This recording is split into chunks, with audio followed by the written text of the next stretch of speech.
The Carolina Panthers have been straight up brutal the past 5 seasons. This year might be their worst as they are currently 1-10, including interim head coaches. The Panthers are now on their 6th head coach in 5 seasons.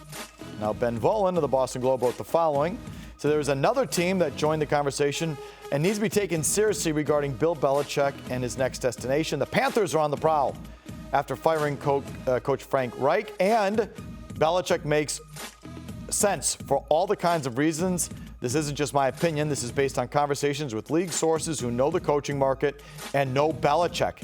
Keep a close eye on Belichick and Carolina. Also, Cam Newton was on his podcast, and he was today or yesterday, and he knows Tepper, knows the Carolina situations, got an inside line there, and he actually spoke as if saying he heard this from sources that Carolina and Bill is a match. So, Bert, what do you think?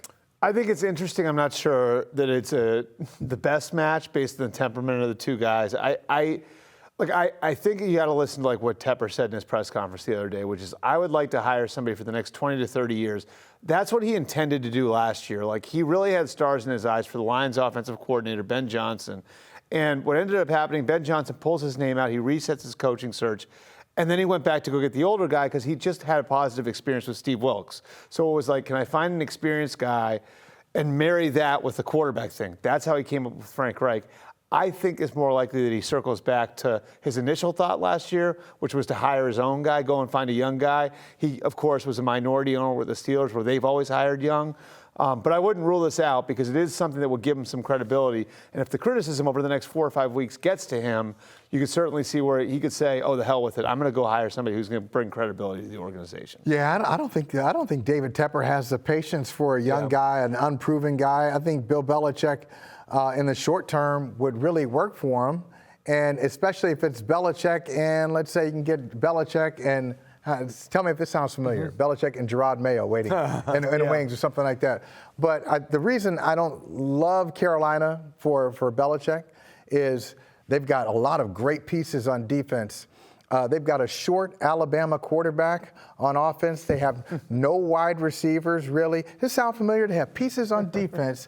They have a really struggling offense and an Alabama quarterback. Sounds like it's New England in a sense in the southeastern part of the country. I don't think it's a great fit, but they would be interested in him, I think. Okay, so where are some ideal places for Bill Belichick? We actually compiled our lists. And look, this is not where I want him to go. Where I want him to go is to a good team that can compete right away. That matters. I would love to see him go to Buffalo or the Chargers, okay? But I'm going to pick the teams that make sense to me because these teams are desperate. They'll pay him a boatload of money. They'll give him a boatload of control. They'll probably give him a long runway because they're starting from so low. So if Carolina, for example, wins 5 games in Belichick's first year, that's a good year. It buys him a second, maybe a third. You can say the same thing in Washington. You say the same thing in Vegas. You can say the same thing in Tampa. Again, I hate these places, but I'm just going based on rich owners, and I know that Mark Davis isn't, but just work with me. Well, rich owners, desperate teams, stupid teams. They'd give them the whole building and a ton of money, and I just put Dallas there because I think that is the one place Bill would go to where he wouldn't get those things. Well, I'll tell you why I got my list here. Where would Belichick want to go? The Chargers are first, big market, Los Angeles. You got a great quarterback, or a potentially great quarterback in Justin Herbert.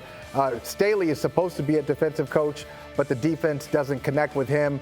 But they will with Belichick. So the Chargers good. Buffalo, you get to play the Patriots twice a year, and you got a franchise quarterback. How about Chicago? 2 top 5 picks. And, of course, Bill wouldn't spend that on a quarterback. He wouldn't. They have some pieces, too. He'd keep Justin Fields. Yep. He'd keep Justin Fields. He'd draft an offensive tackle and a defensive tackle in the top 5 and keep going. So Chicago would be good for him. So again, and then I think the Carolina, we already talked about him, and Washington would be Washington makes the most sense. Bunch of money. Mike's talking about the players he'd be with, the teams he'd play against. I think it's going to begin with contract and Ownership. Contract and the job description. I think how he – because that's the Bill Parcells thing. The Bill Parcells thing is the one thing you cannot change in the organization is the owner. And so I think the owner is going to be very important to him and his ability to work with the owner. So do I think it's Dean Spanos in Los Angeles? That seems like a tough fit for me. Yeah. It's also on the other side of the country.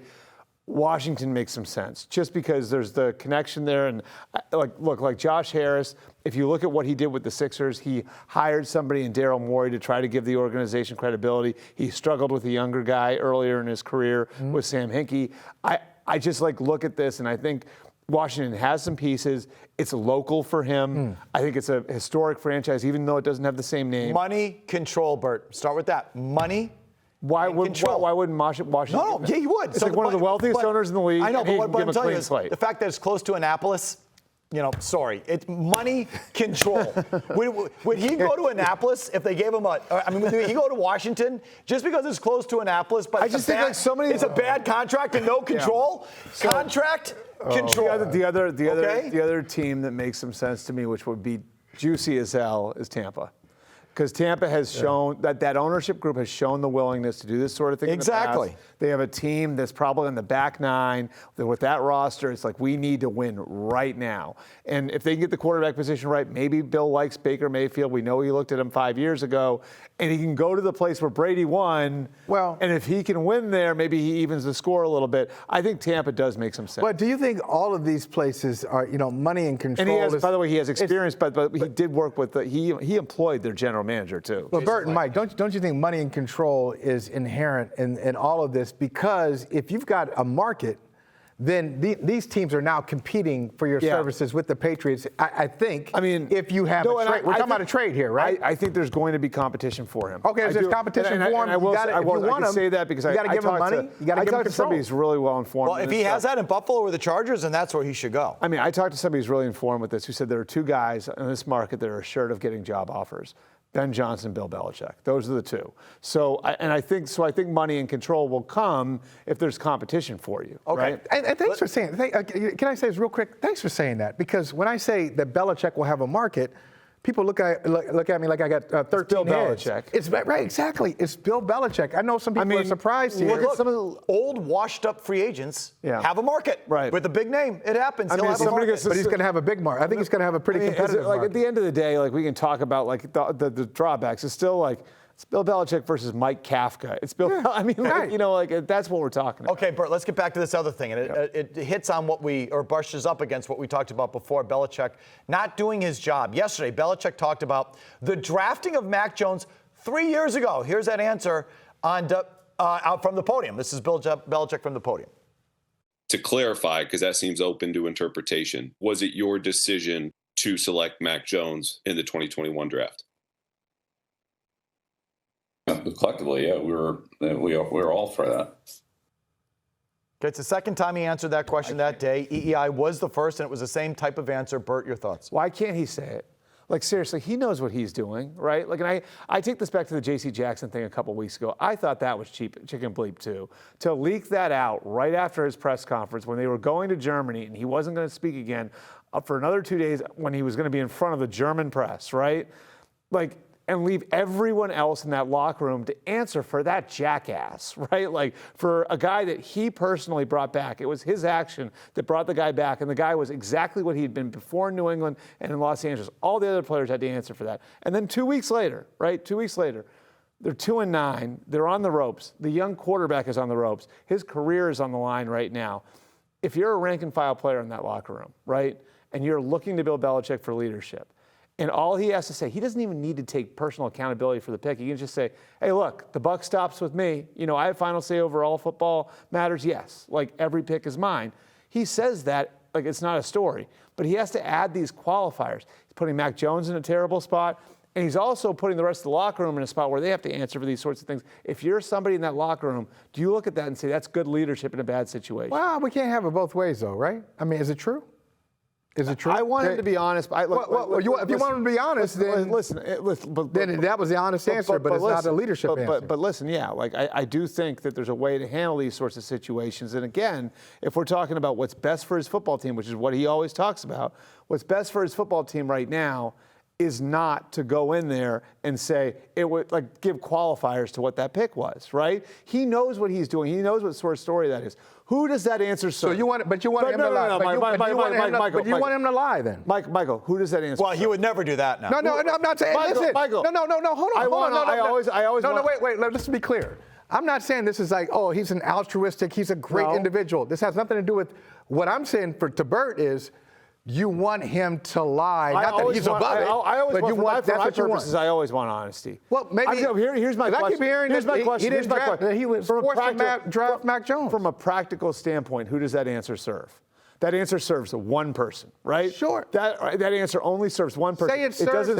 It doesn't serve Mac Jones. It doesn't serve Great. Bailey Zappi. It doesn't Agreed. serve anybody in that locker room. Agreed. It doesn't serve his front office. Agreed. But is He's it putting true? it at the feet of his front office. It But doesn't what's serve true? anybody except for Bill Belichick. That's all I'm asking. What's true, though? Is it true? Since when is the truth the driving motivation for Bill? It's the driving motivation at this table. I just want to know: Did Bill Belichick draft Mac Jones, or did Robert Kraft draft Yes, I him? want the truth. And if I were to ask, if I was going to ask him about that pick 2 years from now, I would want the truth. Yes, the situation right now demands leadership, and what that is not leadership. What that is something that serves one person in the organization. One person, right? Who else does that answer help? My Ohio State brother. I must disagree Michael, with you who at else this does time. that? Tell me, who else does that answer help? Yeah, I don't know. I mean, he's ducking responsibility with that answer. Yeah, okay. So he's ducking responsibility by saying, if his motivation was to tell the truth, then I'd be fine with it. His motivation isn't to tell the truth. Okay. Thank you. That qualifier, the motivation behind that answer is not to tell the truth. The motivation is to shirk responsibility. So the truth is that he may have been forced to draft Mac Jones, but what he should say is, I did it. Well, no, what he should say, he should be taking bullets. That's what you guys are saying. I just want to be clear on that. When you're 2-9, take the bullet. Okay. When you're 2-9, right, and that quarterback has the yips, and that quarterback, I've been plenty critical of Mac. When that quarterback needs his head coach, right? Worse than he's ever needed him in his 3 years. And it was the most important pick the organization has made in the last 10 years. I mean, the answer, that's Mike, your is answer? to not answer. You know, it's right, like, just say, I'm just focused on the Chargers. Like, that's what he would do 99 times out of 100. This time, because it serves him, he decided to give us a glimpse of the truth, which is out of character for Bill Belichick.